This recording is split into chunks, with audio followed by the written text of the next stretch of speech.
ಆಯಿತು, converted into Russian shell land based on incorrect ಅಂದರೆ informations ಯಾರು ಕೊಟ್ಟಿದ್ರಿ ಅವ್ರ ಮೇಲೆ ಆ್ಯಕ್ಷನ್ ತಗೊಳ್ಳಿ.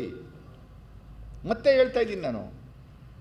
ಆಮೇಲೆ illegal compensation in the form of sites at posh locality worth ₹56 crores was obtained through political influence ಅಂತೀರಾ.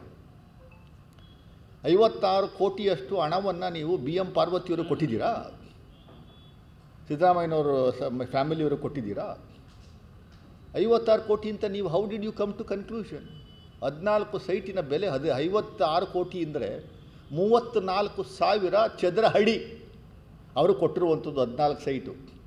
ಅಂದರೆ Vijayanagara 3rd stage and 4th ಸ್ಟೇಜಲ್ಲಿ ಕೊಟ್ಟಿರುವಂಥದ್ದು. ಒಂದು ಚದರ ಅಡಿಗೆ ನಿಮ್ಮ ಲೆಕ್ಕದ ಪ್ರಕಾರ ₹17,300 ಬರುತ್ತೆ. ಆ ಚದರ ಆ ಏರಿಯಾದಲ್ಲಿ ವಿಜಯನಗರ 4th ಸ್ಟೇಜಲ್ಲಿ ₹17,000 ಇದೆಯಾ? ₹17,300 ಇದೆಯಾ ಒಂದು ಚದರ ಅಡಿಗೆ?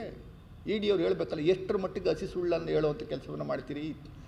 ಅಲ್ಲಿರುವಂಥ ಗೈಡೆನ್ಸ್ ವ್ಯಾಲ್ಯೂನೇ ₹2,000, ಮಾರ್ಕೆಟ್ ವ್ಯಾಲ್ಯೂ ಒಂದು ₹500 ಜಾಸ್ತಿ ಇರ್ಬೋದೆಲ್ಲ ₹3,000 ಅಂತ ಇಟ್ಕೊಳ್ಳಿ. ₹17,000 ನೀವು ಲೆಕ್ಕ ಹಾಕ್ಬಿಟ್ಟು ಕ್ಯಾಲ್ಕುಲೇಟ್ ಮಾಡಿ 56 ಕೋಟಿ ಅಂತ ಆಗ್ತಿಲ್ಲ. 56 ಕೋಟಿ ಲ್ಯಾಂಡ್ರಿಂಗ್ ಆಗಿದೆಯಾ? ಪರ್ಚೇಸ್ ಯಾರಿಗಾರು ಸೇಲ್ ಮಾಡಿಬಿಟ್ಟು ದುಡ್ಡು ತಗೊಂಡಿದ್ದೀವಾ? ಅಕಸ್ಮಾತ್ ತಗೊಂಡಿದ್ರು ಅದು ನಮ್ಮ ಜಾಗ, ನಾವು ಸೇಲ್ ಮಾಡಿ ನಾವು ದುಡ್ಡು ತಗೊಂಡಿರುವಂಥದ್ದು ಅದು ಬೇರೆ ವಿಚಾರ, ಅದು ಆಮೇಲೆ ಆರ್ಗ್ಯೂ ಮಾಡೋಣ. ಸೇಲೇ ಆಗಿಲ್ವಲ್ಲ ಲ್ಯಾಂಡು, ದಿನ ಲ್ಯಾಂಡ್ರಿಂಗ್ ಹೆಂಗೆ ಬರುತ್ತೆ?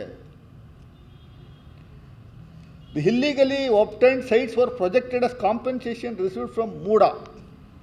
56 ಕೋಟಿ ಕಾಂಪೆನ್ಸೇಷನ್ ಫ್ರಮ್ ಮೂಡಾ ಅಂತ ನಾವು ಪ್ರೊಜೆಕ್ಟ್ ಎಲ್ಲಾದರೂ ಮಾಡಿದ್ದೀವಾ? ನಾವೆಲ್ಲಿ ಮಾಡಿದ್ದೀವಿ? ಇದು ದುರಂತ. ಬರೀ ಹಸಿ ಸುಳ್ಳು ಹೇಳೋಂಥ ಕೆಲಸವನ್ನು ಮಾಡಿದಿರಿ. The entire process was undertaken under the influence in collusion with officials of MUDA, especially Shri D.B. Natesh, who was then commissioner of Muda. If Natesh has done any mistakes or committed any crime, please take action against him. Why are you not taking action against D.B. Natesh or somebody else? It is not the fault of BM Parvati or Siddaramaiah. It is the fault in case if you have found out with then commissioner. ಯಾರವ commissioner? D.B. Natesh. ಯಾವ ಸರ್ಕಾರ? 2020 ಯಾರ ಸರ್ಕಾರ ಇತ್ತು?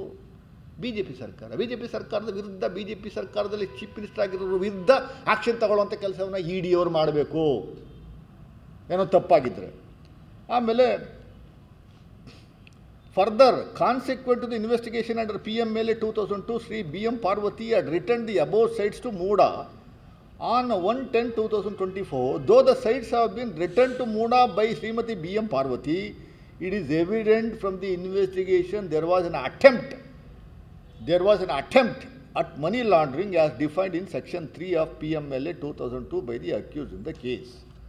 Attempt ವಾಪಸ್ ಕೊಟ್ಟಾಗಿದೆ. Money laundering attempt ಮಾಡಿದ್ದೀವಂತೆ ನಾವು. ಹೆಂಗೆ attend ಮಾಡಿದ್ದೀವಿ? As per section 3. ಹೆಂಗೆ ಅನ್ನುವಂಥದ್ದು ಕಾಮನ್ ಮ್ಯಾನ್ ಪಾಪ ಆಟೋ ಓಡಿಸುವಂಥದ್ದು ನೀವು ಕೇಳಿದ್ರು ದಯಮಾಡಿ ಏನಾಗಿದೆ ಅನ್ನುವಂಥದ್ದು ಹೇಳುವಂಥ ಕೆಲಸವನ್ನು ಮಾಡಿ ಅಂತ ಅವರೇ ಕೇಳ್ತಾರೆ. ಸೆಕ್ಷನ್ 3 ಏನು ಹೇಳುತ್ತೆ? I am just referring. Section 3 ಏನು ಹೇಳುತ್ತೆ of PMLA act? Anyone who directly or indirectly attempts to launder money or is involved in any process connected. Laundering ಅಂದರೆ ಮನಿ ಒಬ್ಟೈನ್ಡ್ ಇಲ್ಲಿಗಲಿ ಅಂತ ಡೆಫಿನೇಷನ್. ಲಾಂಡ್ರಿಂಗ್ ಅಂದರೆ ನೀವು ದುಡ್ಡನ್ನು ಇಲ್ಲಿಗಲ್ಲಾಗಿ ಭ್ರಷ್ಟಾಚಾರದ ಮೂಲಕ ತೆಗೆದುಕೊಂಡಿದ್ದರೆ ಅದನ್ನು ಲಾಂಡ್ರಿಂಗ್ ಅಂತ ಕರಿತೀವಿ. ದುಡ್ಡು ಎಲ್ಲಿ ತಗೊಂಡಿದ್ದೀವಿ?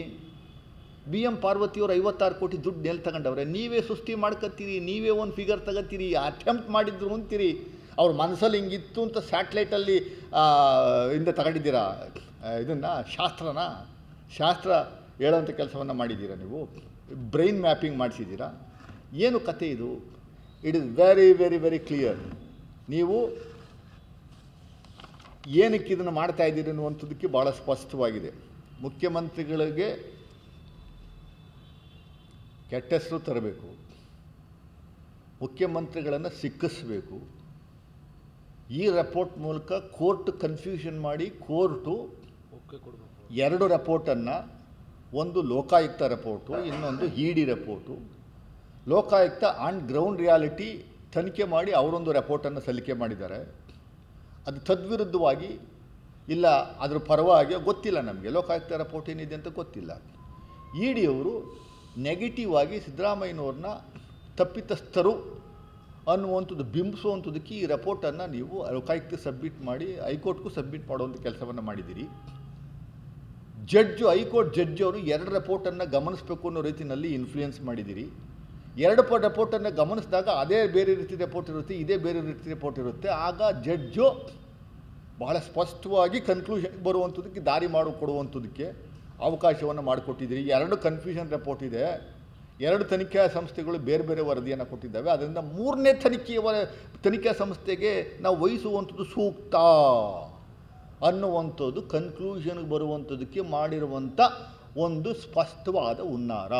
ಯಾವುದು 3ನೇ ತನಿಖೆ ಸಂಸ್ಥೆ? CBI ಕೊಟ್ಟರೆ ಸೂಕ್ತ ಅಂತ ಕೋರ್ಟಿಂದನೇ ಡೈರೆಕ್ಷನ್ಸ್ ಬರೋ ರೀತಿಯಲ್ಲಿ ವ್ಯವಸ್ಥಿತವಾಗಿ ಪ್ಲ್ಯಾನ್ ಮಾಡುವಂಥ ಕೆಲಸವನ್ನು ನೀವು BJP RSSನವರು EDಯವ್ರ ಮೂಲಕ ಮಾಡ್ತಾ ಇರುವಂಥದ್ದು ಬಹಳ ಸ್ಪಷ್ಟವಾಗಿ ಗೊತ್ತಾಗ್ತಾ ಇದೆ.